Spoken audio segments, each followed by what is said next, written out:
Hello, Facebook fam, all the members in our Be Your Own Guru community, as well as those who might be watching the replay on YouTube or wherever else you are, whatever time, space, and dimension you are in right now. My name is Ty Gold. I am the co-founder of New Earth Magic School and the, I have the honor of being the host of the Be Your Own Guru Facebook community that has been such a treasure, pleasure, and joyful experience for me to maintain that space for about the last 5 years of very compassionate, wise seekers and bringers. It's just such a beautiful free sharing community. I can't say enough wonderful things about it. If you're new to either or any of these spaces, welcome, welcome, welcome. The Divine has asked me a couple of months ago to start this once a month live stream series called Soul Gold, which is short for Soul Chats with Ty Gold. That's me. And I channel these questions and interview our guests. I was just telling our beautiful guest today that I literally channel these questions in the hour and a half, 2 hours before we would sit down so that I don't give too much away. I am terrible at keeping secrets and surprises. And if I knew these questions any time before an hour and a half ago, I would have shared too much on social media. So the Divine likes to keep them private, these questions, even from me. And so when I have these conversations with my beautiful guests, we get to unwrap and unbox this together because there is a divine experience being orchestrated. And so thank you for, the adventurous side of you, Sophia, Gogo Sophia, for allowing me to join me in this experience and allowing me to ask these questions. If you are just getting to know her or myself this next hour, and we're going to give or take 5 or 10 on there because these questions are really great. If you have the time and space, lovely. If you need to go, let me know. But I do have these really beautiful questions that the Divines had me channel so that your people can get to know your awesomeness better and really feel like they have an understanding about who you be, who you are, and where you are in the world. So I'm gonna stop talking at you and about you, and please introduce yourself in the way that you would like to be known to our communities. Yeah, thank you, Ty. It's just such an honor to be here tonight, and the fun element around channeling these questions. Yeah, right. It's really exciting. And yeah, my name is Gogo Sophia, and Sophia was, I have 2 names. I have many names, but predominantly 2 names. And Sophia is the name that is my spiritual name. It's a name that was given to me when I was being called. So this is a calling, spiritual calling. And of course, I work with the Divine Mother, who is also Sophia. And the work that I do, it's part of Earth wisdom. Okay, it's the wisdom of the Divine Mother. It's the wisdom of the earth. And it's the wisdom of becoming intimacy with the mother, with the feminine, understanding your feminine identity, regardless of whether you're a man or a woman.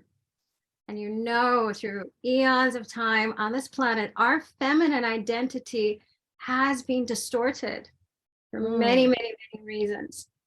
And we are just through this work. Sophia, Gogo Sophia is here, is present to really support everyone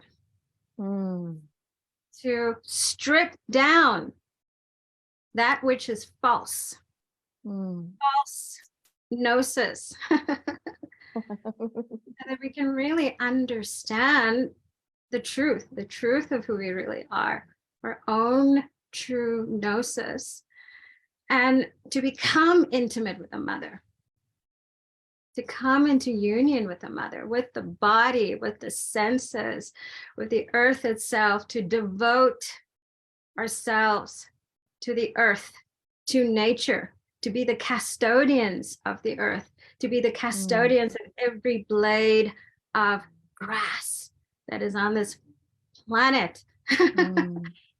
And yeah, it's been an interesting journey. My other birth name is Tsholofelo Monare. And Tsholofelo, yeah, I started out as a filmmaker. Yes. Yeah, I worked in television, I worked in the film industry. I've always been a creative, I've always been a storyteller. And it was actually my filmmaking that guided me to my spiritual calling. I had to make a film about my own roots. I was so disconnected from my roots, as you know, as everybody knows, especially if you come from the indigenous communities. There's something about your indigenous roots and your indigenous wisdom, the wisdom of the earth, that gets sidelined, that gets overlooked. And growing up, I had such a low self-esteem because I was taught at school, at church, to hate myself. To hate myself, to choose everything else other than who I am. And it was quite interesting because I went to film school, and then after film school, I worked with an incredible producer. I will never forget him. And he saw me, and I had to pitch, a documentary film. And, I'm pitching on global warming, and I'm pitching on, all sorts of things like cleaning up the river. And I'm pitching about, just these really, far away ideas. And he looked at me and he said, I think that before you try and tell stories about other people, you should first try and tell a story about who you are. What is in your backyard? And how did you feel about that? I was triggered. I bet. I felt it. And white male. Mm. Here in South Africa, there's a very interesting relationship and dynamic with the white male. And I just thought, oh my gosh, how could this man tell me this? Like, as if I'm incapable of telling this story. Immensely triggered. But I think that he was an immensely gifted soul, and he just took me by the hand and he said, I know what story you need to tell. Wow. You just got to trust me. You just got to trust me. And it was in that process that I was actually led to my grandmother's village. And it was just miraculous because I was doing research, and this woman said to me, do you know Mama Grace? Do you know Mama Africa? And I was like, oh, I have no idea who she is. And she is, a grandmother that is very well versed in the indigenous knowledge systems of the Bakatla people. And just randomly, she just started speaking about her and all these magical, beautiful things. And guess what? This woman came from a village that my mother grew up in, from my grandmother's. Wow. I had been there. I don't know, I was raised there. I went there during the holidays. And that's exactly what was happening. I had no idea. I was guided to my Mm, grandmother's village to meet this woman, mm, and the story started to unravel, and she really helped me to, yeah, to understand my African identity, mm, my African identity. She taught me how to love the things about myself that I was mm, taught to dislike. mm, It was such a beautiful journey because sometimes we get thrown in the dark. Sometimes that information, it's almost like it had to be taken out of the history books, because in it, isn't mm, it more, adventurous and mystical mm. to seek something that is not found in a book. And even the word that's coming to me is pure. Hmm. Yeah, yeah. Yeah. So I embark on that journey, of firstly understanding the truth of who I really am. But that was only the beginning, Ty. That was Yeah. only the Yeah. beginning. And that's the thing, is that you go through this process of discovery, and then you learn how to tell the story. You learn how to tell the story. Mm. You learn how to tell the story. So where do you feel like you are now with that journey? Yeah, still seeking. Seeking and telling the story? Is it kind of like a simultaneous, do you feel like you've embraced it, and does it feel like you've come home and it's come home within you? Absolutely. Absolutely. Absolutely. Yeah. Mm, Yeah. that feels so powerful. And so if you now described, well, I kind of want to take you back to that woman's question where she asked, like, do you know Mama Grace? What would your answer be today? Wow. Wow. Wow. Yeah.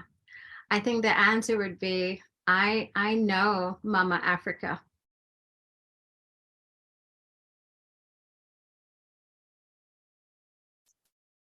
You're making me cry.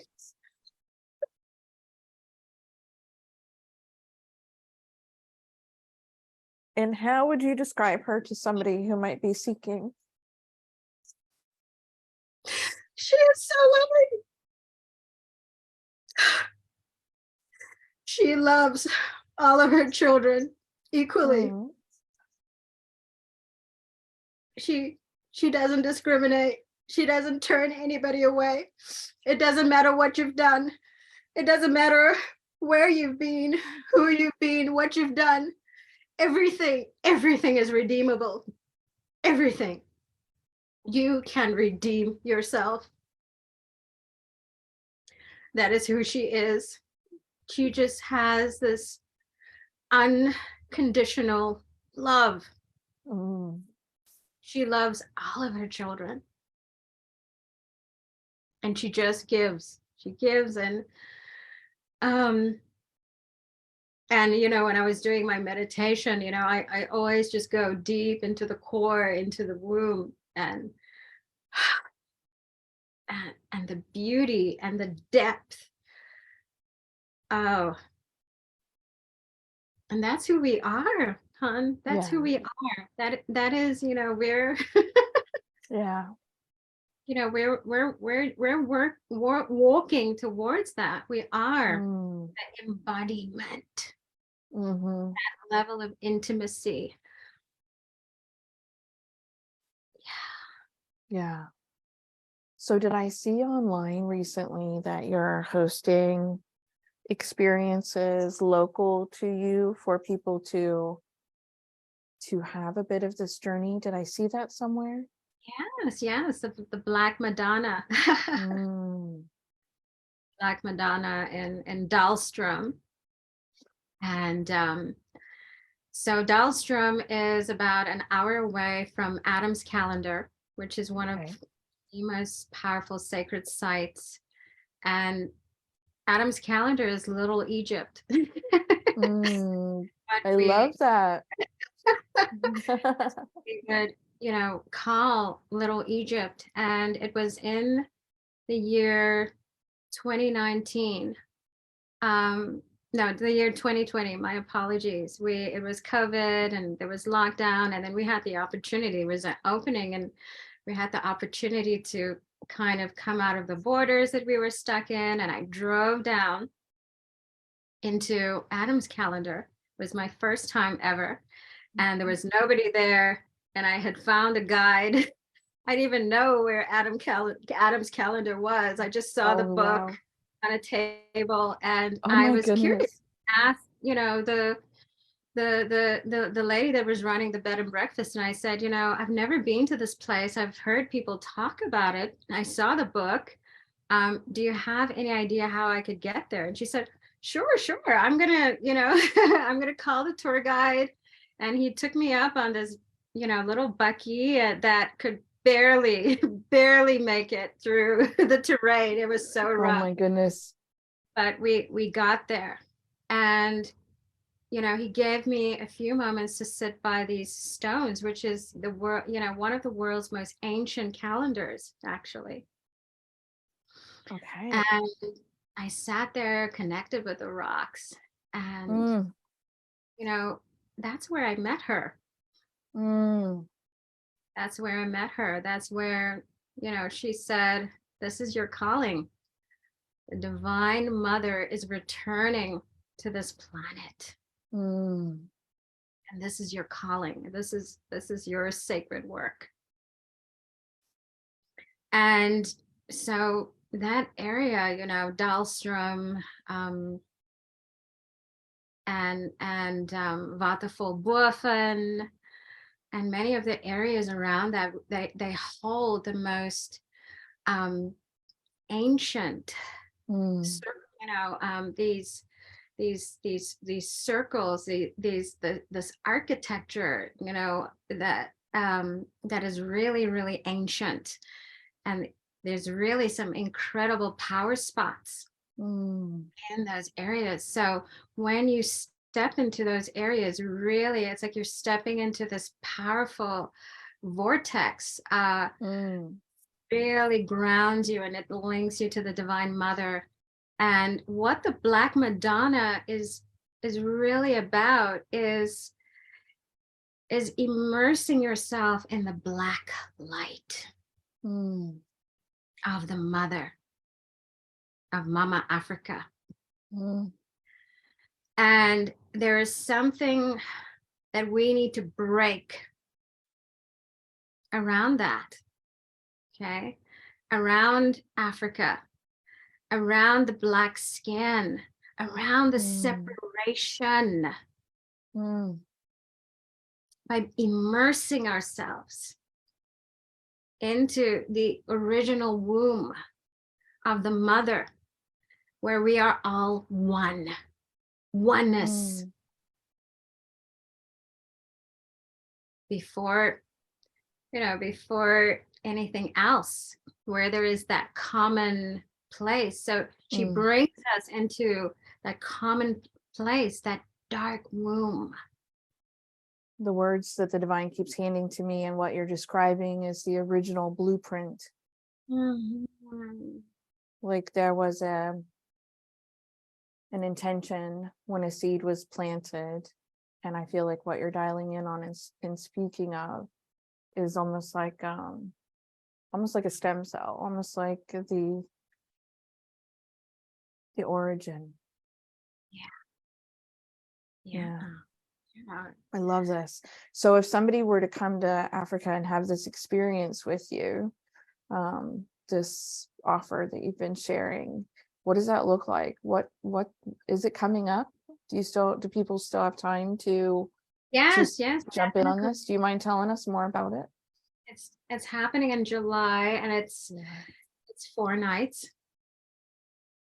And there is a pre-course before the retreat. So the retreat itself is the practical, it's the immersion, but the pre So one of the things that we work with is we work with our none other than human relation.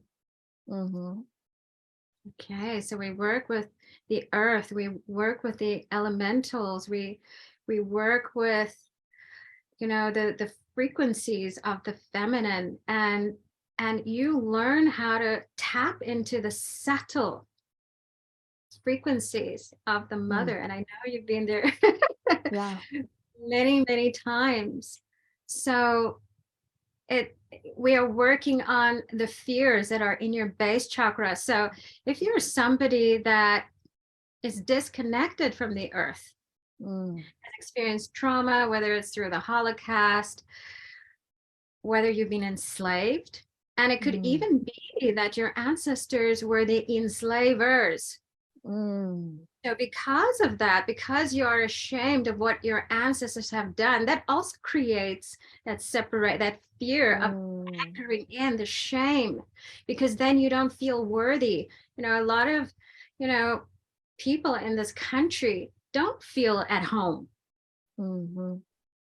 because they are ashamed of what their forefathers had done. They don't feel worthy of being in the body. They Mm. don't feel worthy of grounding. So all of that information gets broken down. Nice. And that's So in the that, pre-work. yeah, and that's in the pre-work. And what happens in the retreat is, we work somatically through movement, through Mm. dance. We go to the sacred sites, we connect with the earth, we Love it. chant, we sing. So a lot of my work involves the movement, the dance, the singing, the chanting. It brings us into the feminine. Mm. So And we who would be the most right, perfect souls for this kind of experience? Wow, yeah. I People that feel misplaced or don't have a deep sense of home, Mm. people that don't have a good relationship with their bodies, women. We're working with Mm. women. So I forgot to say that it is a woman's circle. And Okay. women, because just the safety, if you've been sexually abused, if Mm. you've had an abortion, if you want to connect with your goddess power, and the divine mother really supports you to hold more, to pull in more. So a lot of the time we do a lot of this um very multidimensional Mhm. frequency work. Mhm. But if you're really needing to pull in more, to Mhm. ground, to open up the body, because it's also about your medicine and the mastery of your medicine. And the Mm. mastery of your medicine is around, how do I open up so that I can ground more of myself? Mhm. And of course, for me, the biggest thing for me would be, if you are the kind of person that, has really struggles with self-worth because Mm. of what you've done in the past, because of your past experiences, Mm. self-loving, really struggling to find that self-love. I love that. I feel like the divine's also whispering another kind of individual that might be the right fit for this experience. You let me know your thoughts on it. But it sounds to me like the kind of woman who maybe has injury or hurt around her own relationship with mother, or is missing. I'm getting really emotional just bringing it up. Um, Missing that maternal figure, I feel like this retreat could allow Mama Africa, Mama Grace to replace that or fulfill that or Like, fill that. yeah, Would you agree? absolutely. Absolutely. Oh, yeah, Spot good, on. good. Yeah, well, I feel like that's gonna call a lot more of the right people for this, for the fit. So tell me, this would be a group experience. What's the size that you envision or that you and the divine are co-creating of this experience? Well, it is going to be an intimate circle, so I'm Sure. looking at eight Yeah. women. So it's going to Okay. be, yeah, quite intimate, Beautiful. just to allow everybody to be able to express themselves and to share. And yeah. I love it. Do you mind telling us, I'm just going to kind of bend a little bit, when did the filmmaking end and the healing work begin time wise? Like when was the bridge or the break or the gap? So it was in 2020. Oh, okay. 2020. Wow. I think that a lot of I think that a lot of people felt like they just had that rug pulled from underneath them. Hmm. And Yeah. the whole paradigm was completely, it's like your earth shattered. Hmm. It's like now you got to learn how to ground into something else. Yeah. Because so Yeah. much of what you were used to, what you knew was completely and utterly. So it was very, very clear then that a lot of people needed a lot of support. Yeah. The divine, I channeled more than once in that time frame that the divine was calling it the second awakening, um, for a lot of people. I feel like I was kind of part of the first round back in 2012, and the divine refers to that time period, like 2019 to 2021 or two, as kind of like the second vergence Yeah. of that. So um the divine wanted me to ask, so I'm curious if we've already touched this or if it's something you'd like to speak to. The divine wanted me to ask you to tell us about any convictions that you have about our healing industry, this field that we are in together, anything that you feel strongly or passionate about. And this doesn't have to necessarily be a criticism. I feel like we are the bringers of change, and so sometimes I feel like we spot or recognize something that we might do differently because we are growing in our wisdom. So do you have anything that you feel like really strongly or passionate about regarding the healing industry, or practitioners, since you've been on your healer's journey? Well, um, Mm. wow. Um,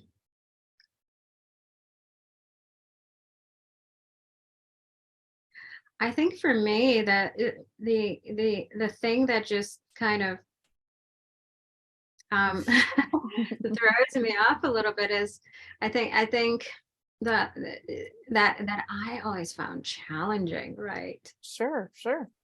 Becoming intimate with the social media, with the Mm. Instagram, with the with the tech, with the information bombardment. Mhm. And I almost feel like there needs to be an alchemy around that. And I almost have to ask that question every single day. It's like, how do I alchemize this? How do I know I need to show up. I know I need to be in the foreground. And I know that a lot of us have to be visible in the social media space, so Mhm. that energy is balanced, so that so that we're overriding some of those frequencies that are maybe not as kosher. Yeah. So I think for me is trying to understand my own way, Mhm. my own signature around Yeah. navigating the social media Mm. space. And Mhm. it is difficult, because you're getting in there, you're kind of doing what everybody else is doing, Mhm. and you're learning and um yeah, but at some point there needs to be this alchemy between you and the technology, Mhm.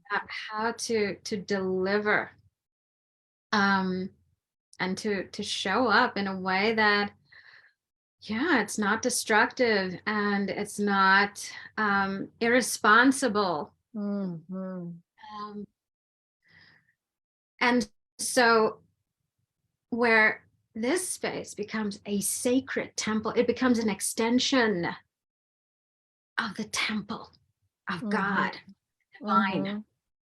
where we are reclaiming. I almost feel like the Holy Spirit right Yeah. now, the Divine Mother, remember wanting to claim all of her children Mm. and weave the technology back, Mhm. because there's nothing wrong with technology, right? Right. It's It's the it's a manner in neutral which substance. Yeah. we use it and we utilize it. So Mm. I think that more and more light workers need to just be more conscious of Mm. this sacred divine temple, you know, that is within me. How do Mhm. I weave that back to the divine, weave that back to the divine mother? Mhm. I love that you're bringing this up, Gogo Sophia. It's a topic that I feel is really important and I care about, and I know exactly what you're speaking to. The divine and I address this Mm. in Spirit Messenger Mastery, and I was given very advanced tech and access to um, ways to call in our divine communities and to do it in a way that is an extension of our soul's expression. It's an extension of our soul's artistry. And you do show up when you are called to, and only when you're being of divine service. And so this is a protocol that I follow, and I ask the divine, basically, what does my soul family, my community need from me today? And there's days where the answer is they don't need anything from you today. Wow. But I know that I'm showing up by simply asking the question. And then if it's in my soul's homework to do self-care, to do some deep healing, that's still me showing up for my soul fam, because I'm maintaining my soul's signature artistry by being authentic, being true to myself.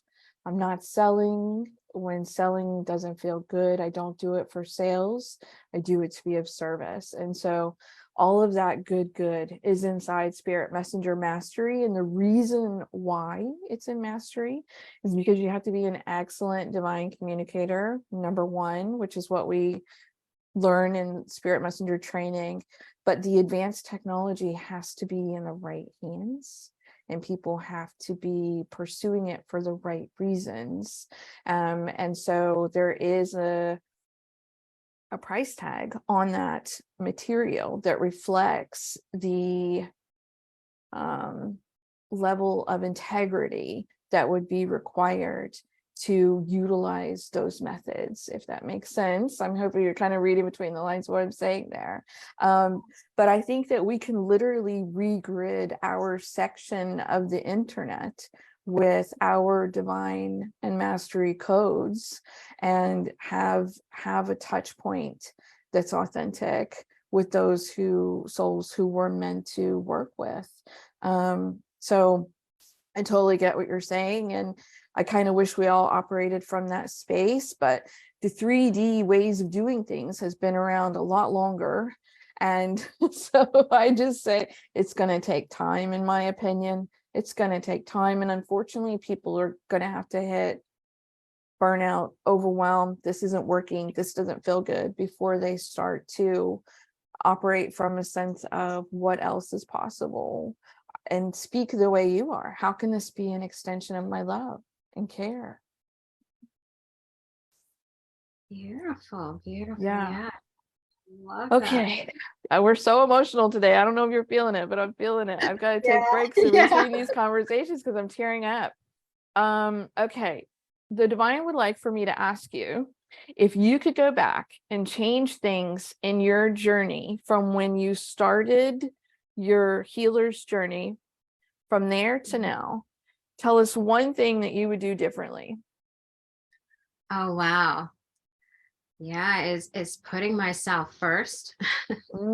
Sing it, sister. Yeah. Oh, those boundaries, Yeah. self-care, that just, wow. But, we go through it because it's part of our learning, right? Make those mistakes. We make those mistakes because it's part of our learning. And we've got to know how much we're giving. We got to know how much we're giving, and we got to make sure that we are giving ourselves even more. We are pouring into ourselves even more. And I had to work through so many woundings, and that's self-worth, right? When you think you're not good enough, the rescuer archetype. And I'm still learning that, Ty. That is, it's not an overnight. Sure, even for you, you're still learning how to draw your boundaries. You're still learning how to, yeah. And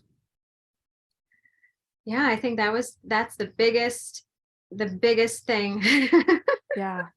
that I would totally change. I get that.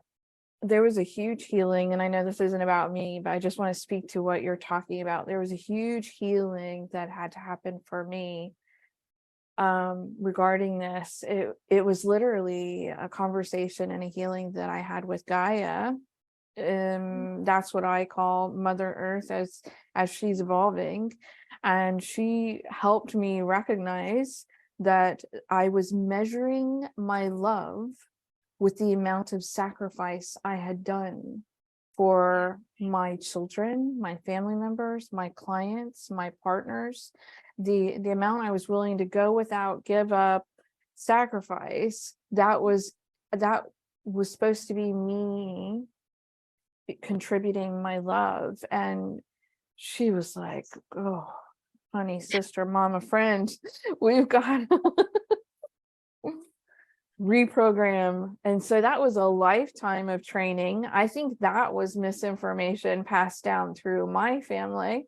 So reprogramming that, and then catching myself, rewriting the code, rewriting the script. It felt to me at the time almost like learning how to ride a bicycle backwards. Like it was very awkward, very strange, contrary to what the mind says, what we're so I get it. I mean, it's probably different in your experience, but I can totally relate. Yeah. It's incredible, that moment when you do realize how much self-sacrifice. I think I went. Yeah, I did. I it was when that penny dropped. I literally started wailing, because it is just that thing of wanting.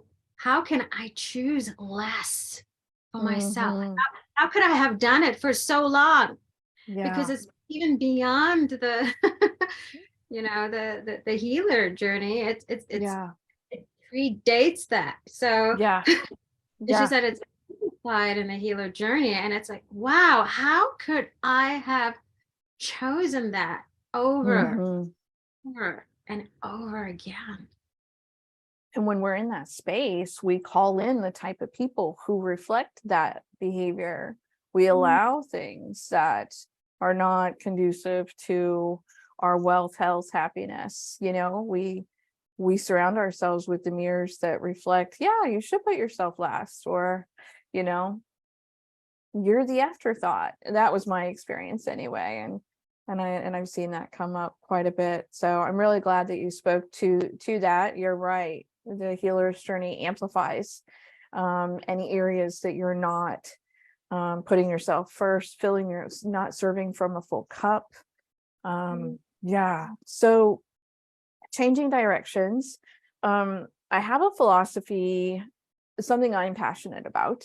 I have a philosophy that many practitioners in our field tend to get too many trainings and too many certifications and too many modalities under their belt. Um, and a lot of times I think it stems from, wanting to be an expert, maybe not enoughness, maybe having fears of stepping out and actually doing the thing. Um, I have a belief, my philosophy is that if they started with mastery of divine communication, that their journey could be a lot more like soul aligned, and they could actually save time, money, and wrong turns, expenses, and maybe modalities that don't actually, or even teachers that don't actually operate from a frequency or vantage point that really serves the bigger picture for them, because I end up being the one who tries to help them put all these beautiful things together and create an offer or a sacred experience that they're sharing. And sometimes there's too many things in the mix. So I was wondering if you feel that my philosophy, if you feel like that could be true from anything that you've experienced or witnessed. Do you feel like you've seen that in our community, industry, field? Does that resonate for you at all? definitely, definitely, definitely. Um, but I also will say that, for myself, my own personal experience, I was very lucky in that I was divinely led. Perfect. Every Good. single teacher that I signed up with, it was like, it was just written in the stars. And until this day, I am dumbfounded at how I always made the right choices Good. at the right time. And it was in 2012 where, I was told, you need to go to this person and you need to go there. And I had no idea why, but the frequency and the vibration, and you're very multidimensional. Mhm. And what I can describe it to be was when I was being spoken to, that vibration that came through, that penetrated into my Mm. space, it was more real than this Mhm. physical reality. Mhm. The pristine, if I can describe pristine, and and that was always my guide, right? Because it's like that was my reference. Mhm. Because if it's not in that frequency, if it's not in that vibration, well, there's Yeah, something wrong. There's I something love wrong. that. But of course, as you go along the way, and you step into a space that you're not really used to, and Mhm. you're getting to meet new people, and it's all good and fun, and then you do fall into that trap where, oh wow, look at these goodies, this is really cool, this is really, and Mhm. and I did Yeah. go through a phase until one day I got a very clear message. I actually had a dream, and this dream was so graphic that I was, with a group of people in this underground tunnel, and there were literally things being pulled out of my flesh and my body, Mm. and implants being placed into my body. Mhm. And whilst those things were, were the transmissions or the empowerments that I was receiving, I was shown how it is distorting. Yeah, It is distorting my it's body. distorting. Mhm. It's distorting. They're pulling something out and they're replacing it with an inferior technology. So just like you have, artificial intelligence, Mhm. that can easily replace art, and where a machine is creating art. That can happen in your own body, in your own energy system, Mhm. Mhm. at your own true divine essence. I'm Just really because glad you you're speaking you, to you this. sign up with the wrong person, or Mhm. and Mm. I was I mean, I saw that, and I think I had about, I don't know how many, I was about to start with these attunements and I was very excited, and I literally just trash, Yeah. put to the trash. That is not Yeah. you're right, because I was Mhm. shown the assault that it Mhm. has in your body, and eventually you cannot even channel your own medicine, the Right. truth of who you really are, because the body doesn't recognize, the soul body connection is no longer there. You've done so much damage to your energetics that you Mhm. can't even tap in. Yeah. So we have to be aware. we Mhm. we have to be aware just as much as we can consume poison food, but Mhm. energetic hygiene, Yeah. purity, the language you speak of. Yeah. Yeah, I love the way you spoke to that. You know this about me. I was taught and trained by my divine support team. And I would still, I would join these clubs and these groups and hang out with these people, and they would have certifications and trainings. And next time I had class with my divine support team, I would say, what about this? I sign up for this? I at the time had like a big belief system around the certificate says I can. The certificate says I'm qualified. And so I would go back and basically tell my team what they were providing me, what they were training me with wasn't enough, wasn't good enough, because it wouldn't pass the smell test with my human family, right? My human family loves to see the plaques on the wall. And how am I supposed to walk out there with, I had class on Thursday with my imaginary friends and now I can do this thing? So I went through this really like, doubting Thomas phase, even though I'm so glad they stuck it out with me, because I was not an easy, I don't think I was an easy student at all. I mean, the one thing I did was I stayed faithful to coming to class. I did do that. I kept coming, but I had lots and lots of questions. And so there were certain modalities, and I asked if, well, is this modality better than mine? What you're training me to do? And should I sign up for that?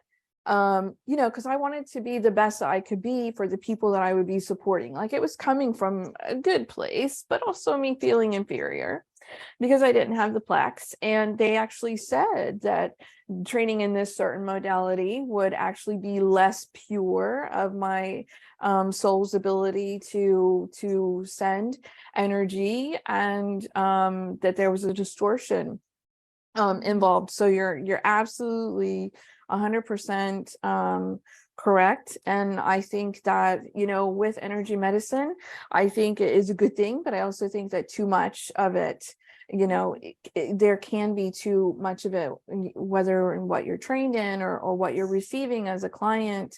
The other thing I would say that I've seen, if you don't mind us workshopping this conversation just a little bit, but just the other thing that I've also seen is those people who have been trained and qualified and mastery level, and they stay with these mentors for years and years, and it almost becomes like an indoctrination. And the program that they've subscribed to, it says you cannot go out there and do anything else than this, and you cannot deviate.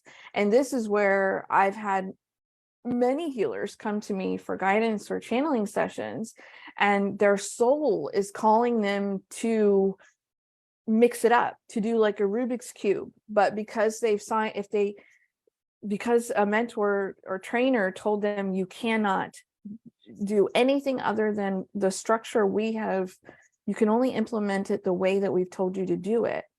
They're scared to do something wrong. And, you know, time and time again, the divine has said that was really just to open a door, just to reawaken.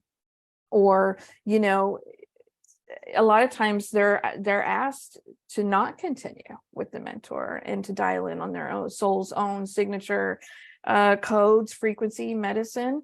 So it's just that's why I think even with the training, too much is not always a good thing. And I'm really grateful to hear that you were also guided specifically, like a very specific route. And I think that validates the divine communication being such a key master or master key to unlocking like the best evolution for your powerful medicine. So yeah, interesting conversation. Oh, very interesting. Yeah. Yeah. So tell us about the codes that you've been activated with in your time in Egypt, and since you've come back. The divine wants me to ask you about this. Wow. Yeah, sure. It was just so interesting because I was in Egypt, and you know, we were traveling around, and you know, we were in Cairo for 2 days, and we had to travel up north to Aswan, and then we had to go, you know, and then we had to go up to Luxor. But it was very interesting. In Aswan, um, that is the temple of Isis. Got it. Have the, you know, the temple of Philae. And wow, for me, I had the most deeply profound experiences there. And that is where largely the Nubian community was. And we were supposed to get on a felucca for the day and sail through the Nile. But there was something with the wind. The wind was Not too cooperative. the wind was not cooperative. I had gone to the temple of Isis the day before, but and you know, you receive, but sometimes there needs to be something that just grounds. Yeah. It's like the integration. So that Mm-hmm. wind was not having it. It's like, you're not going anywhere, sister honey. You're staying right here. And Spiritual timeout. Yeah. And then I was like, wow, now I actually have the opportunity to go to the Nubian Museum. And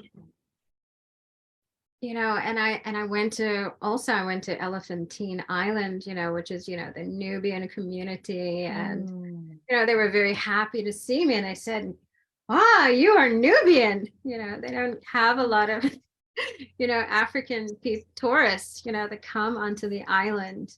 But you know, for me, you know how spiritual, you know how it is. It's like it's literally surprise, like but not a surprise. Yeah. Talking code. And you know, unraveling my own Nubian identity. Yeah. Redefining it. Yeah. And through, you know, the eyes of the people that kind of hold it in its purest form on that island. And Ty, if I can tell you, when we talk about the feminine frequency, the feminine vibration, the subtle vibration, it's literally like you're pulled into this subtlety of the feminine, the stillness. The stillness was nothing like I had ever experienced. And just the way in which nature was opening her, like I was saying to everyone, I could see the Divine Mother Isis Mm, in everything. She may have, ascended, sure, sure. but the way that she has held herself within the consciousness of the people of the island, of nature itself, of the water, of the air, it's just something that you have to experience. Mm, There's something that you have to just, um that feminine dimension. And when I went power. to the She Nubian has Museum, so much power too. she is fierce. Yeah. She is fierce. Sorry I interrupted when you went to the Nubian village. Go ahead. And and when I went to the Nubian Museum, and I saw all of this pottery, and I saw all of this art, and I saw all of this beauty of the feminine, of the ways that Mm-hmm. the feminine used to express herself. Mm-hmm. Because if you go into if you go to the Temple of Philae, you have those hieroglyphics, but within the hieroglyphics, you have the graffiti from the Coptic church. And when I looked at that graffiti, it was a curse that had been placed. It was locks that had been placed on the Mm, feminine body, the expression of the feminine. That is why women sit behind, desks, and they, you know, and um, the way we live in the corporate world, and everything is so rigid, and everything is a straight line in the city, and that was an incredible awakening for mm, me. And those locks that we hold within our bodies mm-hmm. from that graffiti, from those projections, and the capacity to liberate ourselves and to understand our feminine identity at a Mm-hmm. deeper level, at the level of the body as a technology, as an expression. Mm-hmm. Yeah, and that's Yeah. what she does. That's what the Divine Mother Isis does. Yeah. That's why she Any has those wings. There. I don't know if you can see her. There she yeah, absolutely. Love it. is. I've had a few chapters in my life that have included her. Every time she shows up to Mm, mentor me, it's always with a storm. mhm. Anytime I've channeled her, the cloud is black, the sky is rumbling, there's always a storm. So I feel like if I had been in your shoes that day when the winds weren't cooperating for the boat, I would have been immediately suspicious that she was up to something, because that's kind of like her signature trademark with me. Yeah, when the weather's wild, I'm looking for her. I'm like, what are you doing? Ah, Yeah. Well, I love you sharing that with us. Do you think that you would go back? Would you like to go back to Egypt? Yeah. absolutely. I Yeah. think that this journey for me was, there was a lot going on. Your There was a birthday? Yeah. there was a lot going on. It felt definitely like a karmic release. Mm. I'm one human being that comes a lot with my past life memories,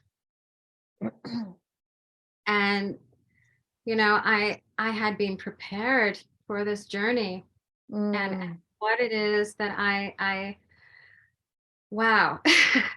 I don't know if I can go into that. I think there's not enough time, but it was about reconciling the past I think Mm, we will return. The work mm. in Egypt, it's only the beginning. I feel that. Only I the feel beginning. that. We will return Mm, again and again and maybe not even, in this lifetime, the level of work mhm. Yeah, that we will go there again and again and yeah, again and again. And trust me, it's no child's play. yeah. Especially if you are a healer, especially if you are someone that's so connected, and it is not child's play. No, yeah, I It, agree it, with it's you. a journey that means business. Hmm. Yeah. Isis is somebody I think who represents, like we said earlier, power, and she is a force. Um, I think when you're ready to move in your Mhm. life, your circumstances, she is that strength and willpower and shows you how to do it and get it done. Yes. So I love that she is both our ancestor and our future, in that she is supporting our ascension. So Mhm. to be, in all, oh, she's like in all places at all times, the essence of her parallel lifetimes, past lifetimes, future lifetimes, she's, yeah, love her. I'm so glad that um, I feel like you're still probably unpacking that, but my mind and my heart tells me you may end up um, starting to schedule your own retreats there, hosting. So I think that would be a perfect service for you if you're asking for my opinion in any way, shape, or form. My vote Oh, is that's wonderful, because that's all I ever wanted to do. All I host ever. magical retreats at sacred locations. Yeah, I feel that. I feel that. Well, your visioning, I don't know if you read the post that I put out a few days ago, but your ability to translate what you saw, what you sensed, what you felt, you're such a storyteller, and you're able to transport somebody there as a witness. And we haven't even been there to actually your experience. You were so enmeshed, immersed, all of your senses bring back data and information that you just end up leaking out and sharing, that it's like, for the right people, I think once they get a taste of that, it's like, what time are we leaving? Where are we going? Let's go.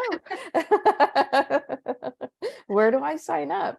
And that's a gift. That's a huge gift and a treasure and a power that you have. So I know that you've said it's been a challenge for you to translate your material of service to the world on social media, but I think you are accomplishing that. So keep doing what you feel called to do, and I think the evidence will also be in the type of clients who reach out to you, and the kind of income levels you see yourself reach, as long as you keep adjusting your prices that honor the expert that you are becoming in this field, and your wisdom and your gifts and your power.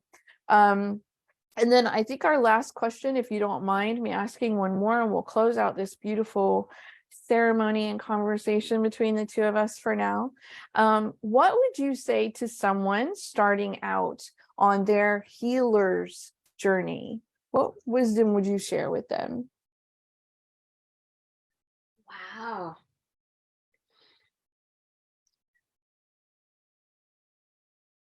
You know, for me, yoga, Yeah. practice, Mm, practice.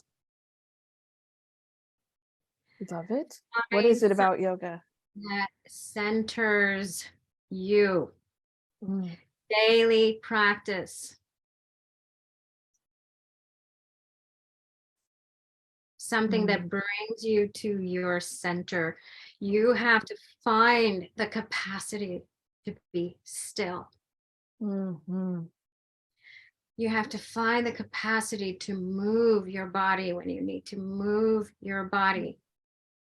the one thing that has kept me in my center, in my core, when things are just spinning around, Mhm. the immense clarity that you need to operate at discernment, Mhm. integrity, the ego, the human ego. Mhm. I cannot stress that enough. If you are a healer, a light worker on this planet, you need to work with the ego. It's not going to go away. It's not going to disappear. But your ego and your I am presence need to align. Mm. The shadow work has to happen, the self-awareness. You as the witness. There are so many times where I had to, it's literally like I had to be, when you just step outside of it, when you're just throwing a tantrum, I'm good at those. or when you're just plain ass wrong, you're with a client, you overreact, or you're at the mall, you overreact, or you're on the phone, you have to find that capacity, to see your own blind spot. Mhm. And if you cannot fully do that for yourself, then you better have a coach, or you've got to have somebody that's going to help you to keep that in check. So it's not about the amount of certificates or the amount of transmissions or empowerments, or it's about this. It's about the heart. Mhm. It is about the heart, and it is about the ego coming into alignment of being in service to the higher self, that I am present. And I don't see anything outside of that. If that is not intact and in alignment, I'm sorry. Yeah. Yeah. There's a lot of chaos, disasters, self-destructive, and the further you go in this journey, the greater, when you go into deeper levels of self-mastery, Mhm. that's even more where you have to be in your center. Mhm. Mhm. I work with my ego 24/7. 24/7. It's just, that is Yeah. my job. Got it. That makes sense to me. I totally understand, and I really appreciate you sharing that. I think it's very punctual for the time we're in now. So, yeah, thank you. Is there anything else that you would like to share with our audience, where they can find you, how they can find you? Yeah. Yeah, so my website is sacredfemininemystic.com.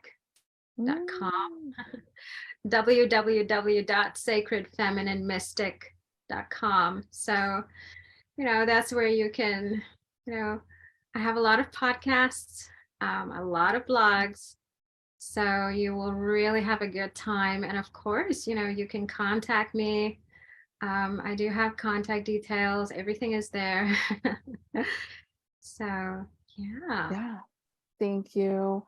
Thank you for taking this time. It's been such a treasure to share this time with you today. And yeah, I also want to thank all the people who have tuned in, who have witnessed this conversation. We would love to hear your feedback. What were some of your biggest takeaways from what we both shared today? And yeah, let us know what you would like Gogo Sophia to share more of.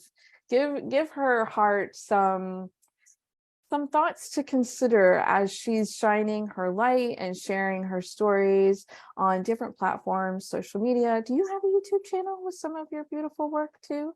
Yes, What I do. is the name of your YouTube channel? Oh gosh. We'll put it in the Yeah. description if it's not coming to you, or is it coming to you? It should be Gogo Sophia. If I'm not, Perfect. it should be Gogo Sophia. I understand. We're always upgrading, up leveling, evolving, and with that comes different names. I have a bit of a story of that myself on my platforms. I was tied the spirit messenger for a long time, and my guide stepped in and said it's no longer appropriate for you to be the spirit messenger. You are a spirit messenger, and we'd actually like you to refer yourself as an alchemist. And I was like, okay, this is a lot. That's a lot of changing. Which takes time to do all that. So I totally get it. And thank you again for your time today. It's been an absolute honor. Yeah, I'm sending you so much love and gratitude, and yeah, wishes for blessings and prosperity in your future, aligned blessings and prosperity in your future. Yeah. Thank you. So much for Everyone having else. Yes. me. Take care. Bye. Bye bye.